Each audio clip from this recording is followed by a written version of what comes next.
Hi everyone, and welcome back to Lucky Loaders 15, where I'll be giving you 6 of my best bets for tomorrow's horse racing action.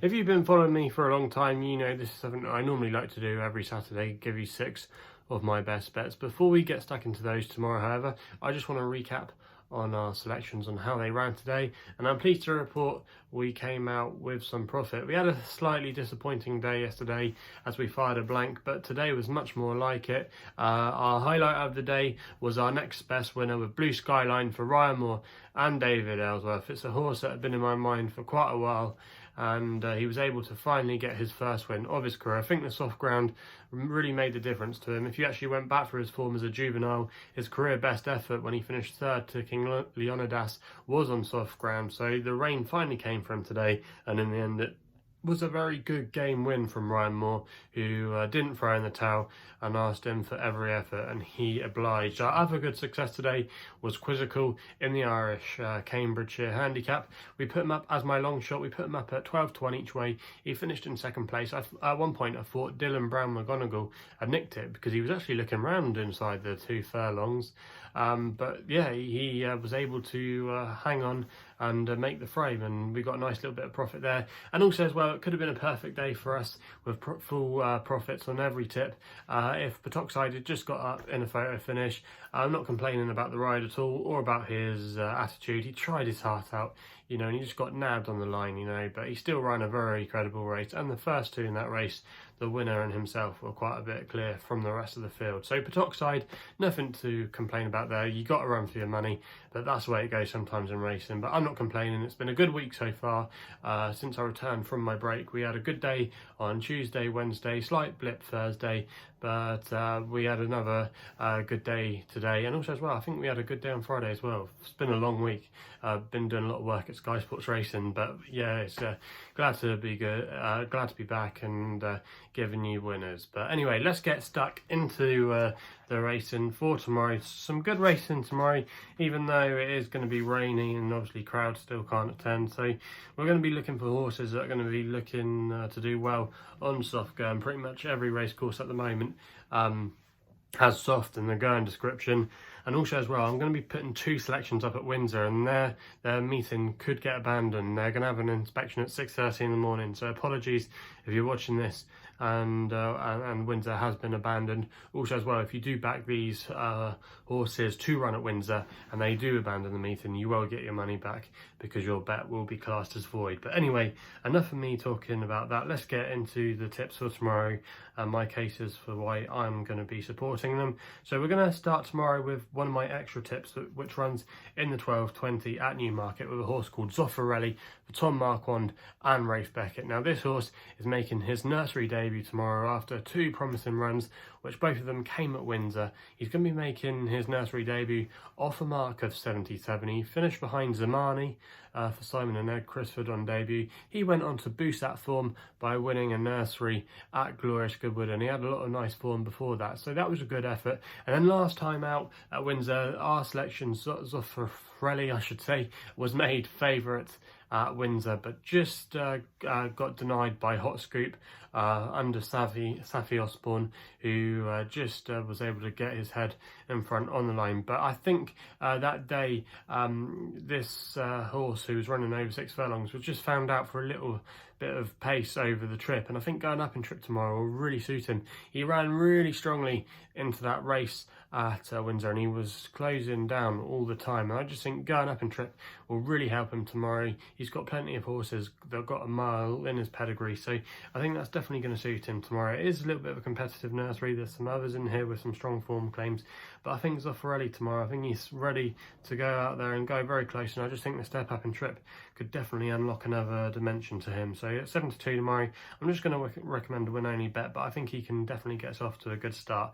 We then go to the 105 at Windsor, which looks a competitive handicap on paper, but I'm going to go with an old favourite here called Ice Age. Now we put Ice Age up when we first started this channel over 3 years ago. I remember having a good roll on him through the summer when he won at Windsor. He won their big sprint handicap there a couple of years ago, and also as well we won a big handicap at the Cara in Ireland, so he's been a great servant for Eve Johnson Horton. He was running off marks then back in the mid to high 90s now, and he's down to a mark of 82. This is the lowest he's been for quite some time, and George Adobe, who's riding him tomorrow, has been an impressive apprentice jockey to watch. I've liked watching her. She's done me a few good favours for her boss Eve Johnson Horton, and she's claiming a handy £5, which will definitely help Ice Age.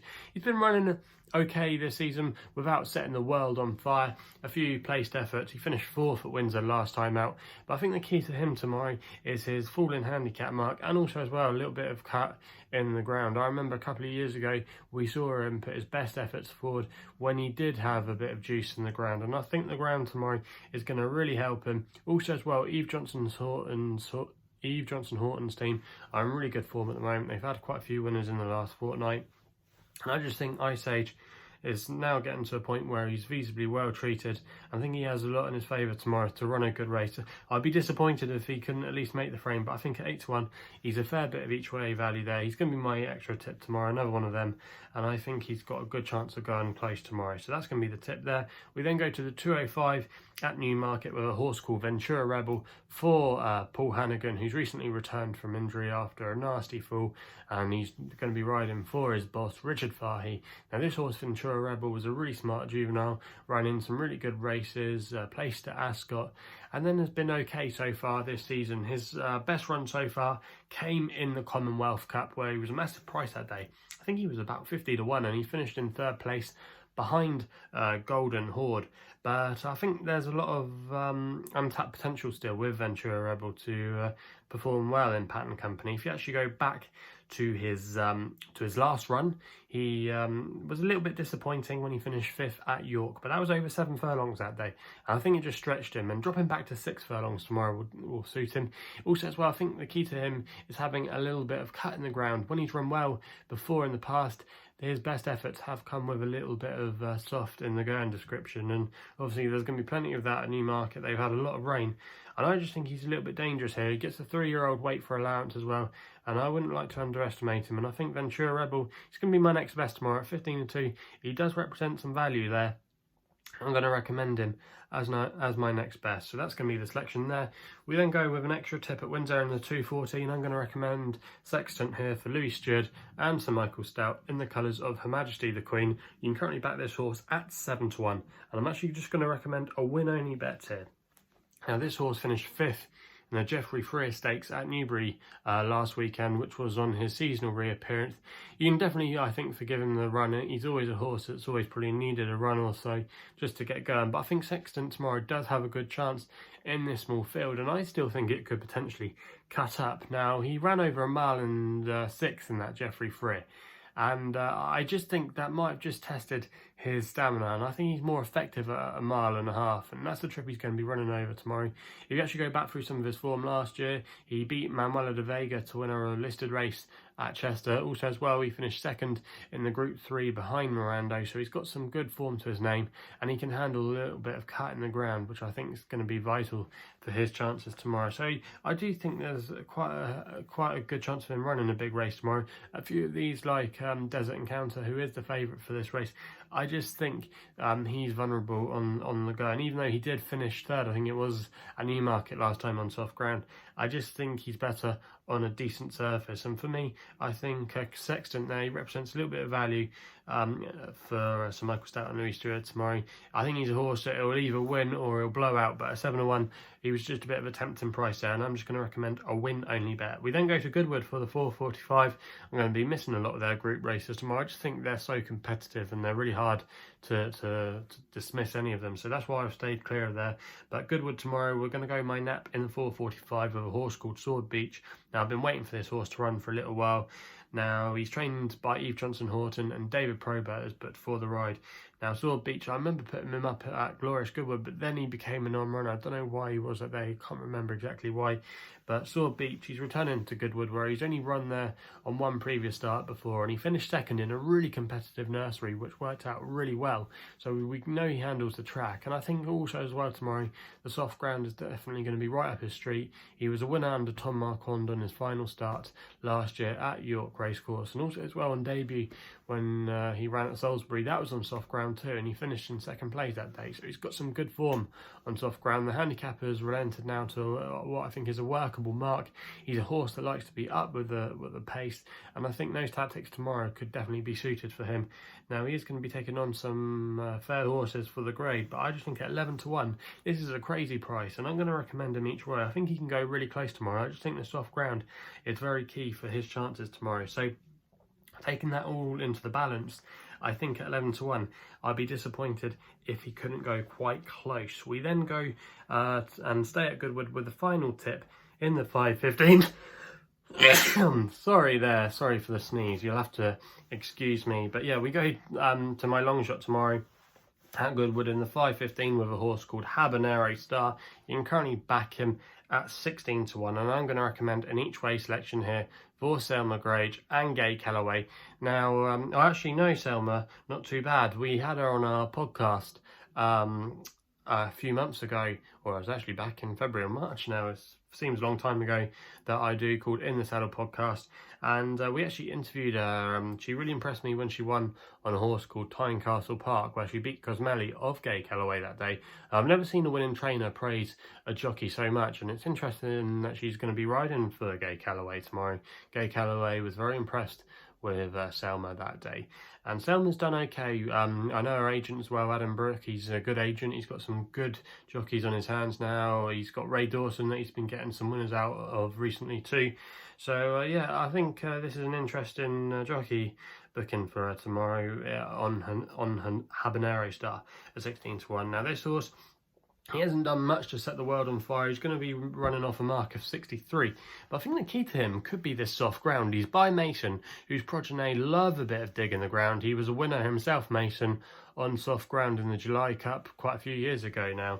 And also as well, if you look at the dam side of this horse's pedigree, this horse is actually related to Hyanna of Eve Johnson Horton, and that horse doesn't mind a little bit of cut in the ground too. So on both sides of this horse's pedigree, it seems that soft ground might be able to bring a little bit of good fortune to it. Also as well, I think 6 furlongs is definitely key. Ran all right for a long way at Wolverhampton, but then just didn't find that gear change. But I still think that the soft ground and the track at Goodwood could help. Also as well, in stall 10, that's not bad. So that's going to be towards the stand side rail, and a lot of the horses, especially the ones that are doing well today, were heading over there, and they always tend to do that anyway when they race at Goodwood. So I just think this Habanero Star at 16 to 1 is actually quite a big price tomorrow, and I'm willing to take a chance there as my long shot. I'm going to recommend an each way bet, but I think Selma Grage, she's a jockey you want to keep on side, and I know that her agent will only use her when he thinks that she's definitely got a chance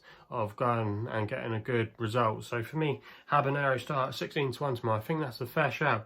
And I would be disappointed if this horse couldn't be competitive. And at a price, I think he's worth, I should say, a small stakes each way. So they're the Saturday Super 6 for tomorrow. Just quickly recap, we go to the 220 at Newmarket with Zoffarelli with a win bet at 7 to 2. That's an extra tip. We have another extra tip in the 105 at Windsor. I stage 8 to 1 each way.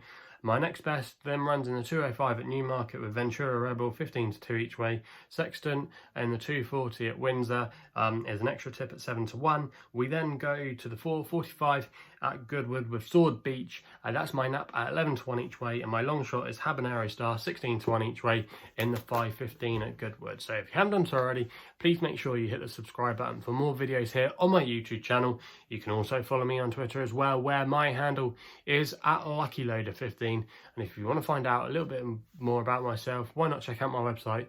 A link to it is in the description box below, where you can read my blogs, check out my full portfolio. It's www.chrisloaderracing.co.uk, and you can go to that if you want to do so. Anyway, enough of me waffling on now. Please gamble responsibly. Hopefully we can have some winners tomorrow, and we'll be seeing you soon.